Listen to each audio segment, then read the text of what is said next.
Hello mga kapatid, magandang araw po sa inyong lahat. Okay, I'm back. Alam ko marami sa inyo nag-aabang ng kwento kasi ang tagal kong hindi nag-post.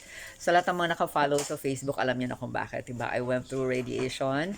By the way, sa mga bago nating mga friends, ito si Glenda. And I'm your classmate at ngayon special guest. Nandito ako sa tambayan ko sa book sale sa Robinson Galleria. Dito ako bumibili ng mga books ko at may na-meet tayong special person. Narinig ko siya on the phone kanina. Sabi niya, yung book sa parang chemotherapy, parang ganon, or radiation side effects. Tapos nilapitan ko siya kasi mistisa. Tapos sabi ko, sinong pasyente niyo na rin? Yun pala siya yung patient, hindi halata. At ngayon, bago natin siya pakita, nag-video rin yung kapatid niyang Tisay. Alright, pakilala muna natin tong mga magagandang na-meet natin. Ate, anong pangalan mo? Bernadette Villarino po. Yee! Hello! Pakita natin yung si sister, nagka-camera din. Huwag mo ipopost yan, ha? Oo. Ang tawag dito, si Bernadette and si Roxanne. Roxanne, ha? Ginoo Ayan. po. Roxanne, teka muna, artista ka! Pambihira! Kaya pala ayaw magtanggal ng mask. Para ko sa ano yun. Artista pala to si ma'am, pambihira! Kaya pala Tisay din. Ito si Sister Bernadette. Naka-radiation siya ngayon. Yes po. Ako, kakatapos ko lang. Sis, ano yung case natin, sis? Ang unang case ko po is thyroid cancer. Okay. Then meron po akong dermatofibrosarcoma which is rare skin cancer. Okay. Yun po yung tinitreat ngayon sa hospital for radiation. Okay. So, yun. Bear with me with my voice. It's the side effect of the radiation. But Okay. glory to God.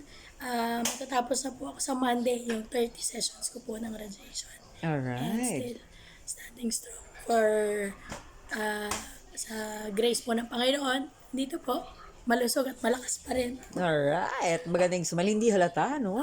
Ito ko kanina, sabi ko, sino yung pasyente nyo? Kakapal na mukha ko, lumapit talaga ako. Nakipagkilala na ako. I've been having treating cancer since 2010. 2010. So, 14 years na. 14 years na. Okay. Tapos, on and off. Ano bang na-mention mo kanina, kapatid, na 7 times ka nang nagka-surgery? Oh yes, including po yung CS sa dalawang baby, yung bali nung December po is the third time po na nabuksan yung neck ko Okay. for the surgery para po ma-extract yung skin cancer na tumubo. Nag-remission po siya from 2015. Then, nagka-foot surgery po ako, nagka-fracture due to accident. So, but glory to God, ito, malakas pa rin. Oo, at tinitingnan na may mention ni Bernadette kanina, glory to God, kasi kanina pa sila nandyan ni Roxanne sa mga Christian books, naririnig ko sila. Bernadette, na-mention mo kanina, pakita na natin si Roxanne. Ayan!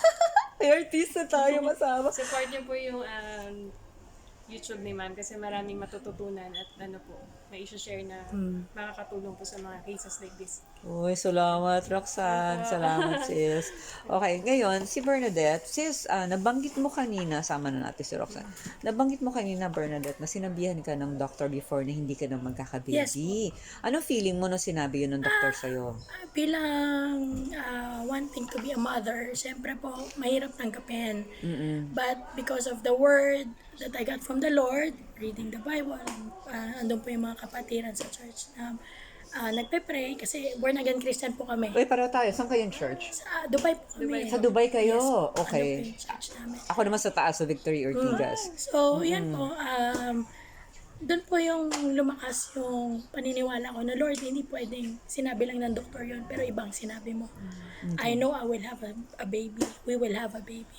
So, may mga signs and directions po ang Lord. And eventually, yung anak ko po, kung may share lang, yung panganay ko po, prophetic name po ang name niya, Samuel. So, Wow. I thought it was a girl, but yung kausap ko kanina, si Bishop Mario Medina, isa po siyang, si Dr. Bishop Mario Medina, yun po yung spiritual mentor namin sa Dubai and even dito sa Pilipinas, taga Montalban. So, Okay. siya po yung nagsabi, tumawag sa akin, ang anak mo lalaki, pangalan Samuel. So, una sabi ko parang, bakit lalaki gusto ko babae? And when the time comes, pag panganak po sa anak ko, pumunta po si Bishop Mario Medina sa hospital. Nasa Dubai siya that time. Una-una niya po tinignan yung tenga ng anak ko, which is nakasahod. And says in the Bible, Prophet Samuel, hindi lalagpak ang salita ng Lord sa lupa kasi masasalo niya. And after that, dinedicate niya. And yung second baby ko po, which is yung 2015, nagpapagamot na naman ako ulit dahil remission ko ng cancer. Nitong 2019, sabi sa akin, before pandemic baby po kasi, sabi ng endocrinologist ko, kailangan i-abort yung baby. Sabi ko, no, I'm sorry, this is a God's prophecy to me. This is God's promise. Kasi may kaibigan po si Bishop Mario Medina na apostle, Apostle Rolly Blas. It takes 9 years ma-fulfill yung prophecy na magkaka-baby po ako ng babae. Okay. Which is at that time, sabi ko, hindi po, okay na po ako sa isang baby. So, ngayon, dalawa yung anak And mo. it happened na babae po. Ang pangalawa? Yes. Ilan taon na sila ngayon? Isang 12, isang 4 years old. Okay. Maganda itong na-share mo, Bernadette, kasi challenge talaga for cancer warriors yung pagkakaroon ng anak.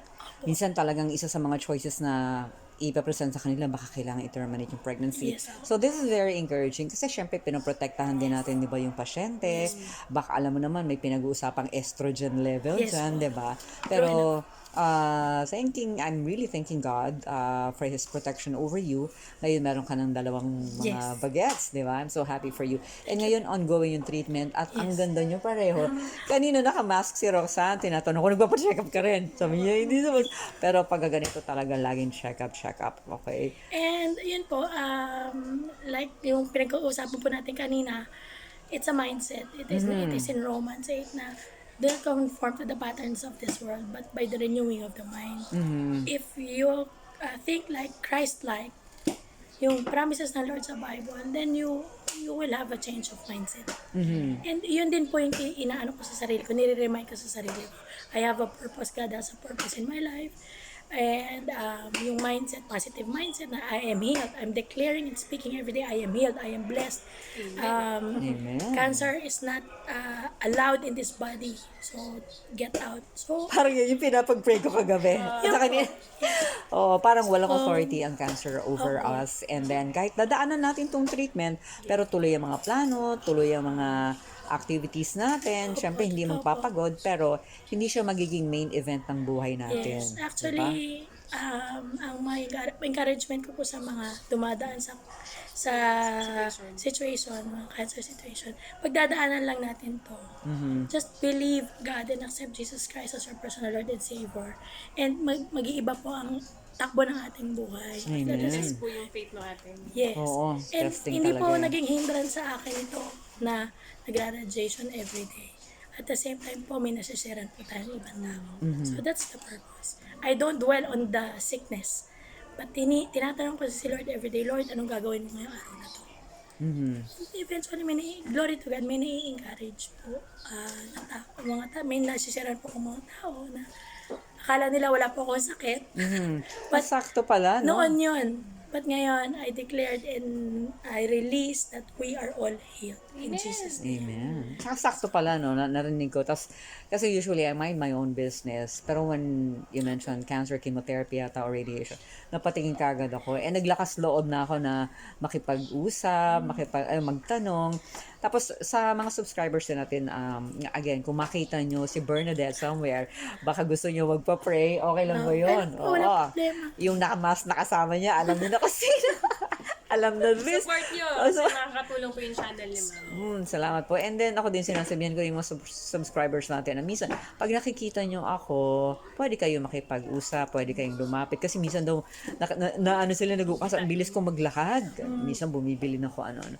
Huwag po kayong mahiya. So, Bernadette, salamat sa mga na-share mo, ha? Okay, sobrang naming encouragement, sobrang blessing nung araw to. Kaya pala hinihila ko ng pa ako dito sa book sale. And Roxanne, thank you din, ha? Daling pa-check up ka din, ha? Alam mo naman, lagi tayo monitor. Hindi lang yung mga meron ng mga kapatid or kamag-anak na merong ganitong sitwasyon, kundi lahat tayo, mga kababaihan, kailangan lagi tayo nagpapa-monitor kasi, syempre, yung lifestyle din Wisdom natin. din, Oo, wisdom din. Marami pa tayong purpose sa buhay. Alagaan din natin ang katawan natin. Kasi ang number one caregiver pa rin natin, hindi ang doktor, tayo pa rin. Diba? Continue to pray. Pray hanggang may mangyari. At kahit may mangyari, pray pa rin. pray until something happens. Yes. And when Push. something happens, keep on praying to Yes. thank God. Alright? So, salamat sa iyo, Bernadette. Rejoice in the Lord always. Yeah, oo. In spite and Exacto. despite of anything, rejoice. Nice Lagi meeting you pong po, ma'am. sinasabi na all is well. Pag tinatanong po ako, may sakit ka, all is well. All is well. You're healed. Pag may tinatanong ko, may cancer ka daw, all is well. All is well. So, everything is well. Alright. Ang church po pala namin is Covenant Heirs of God Ministries sa In Dubai. Dubai. po. Okay. Yes. Pag nagpunta ako ng Dubai, hahanapin ko kayo. Yes, ang head Alright. pastor po namin is si Pastor Marnel Villarino. Okay. Husband mo? Oh, talaga ba? Pastor's wife pala to si ma'am. Alright, kaya pala very anointed. Be bold yung in the mga- Lord. Oh, ayos. Testify Very natin bold. si Lord. Oh, yung audacity Tingnan ni natin siya, ma'am. di ba po? Exacto. So, eto Boldness pa rin, niya. yung ano pa rin talaga, bida pa rin sa sitwasyong ito, it's still Christ. Siya yung All glory ating to big God C. alone.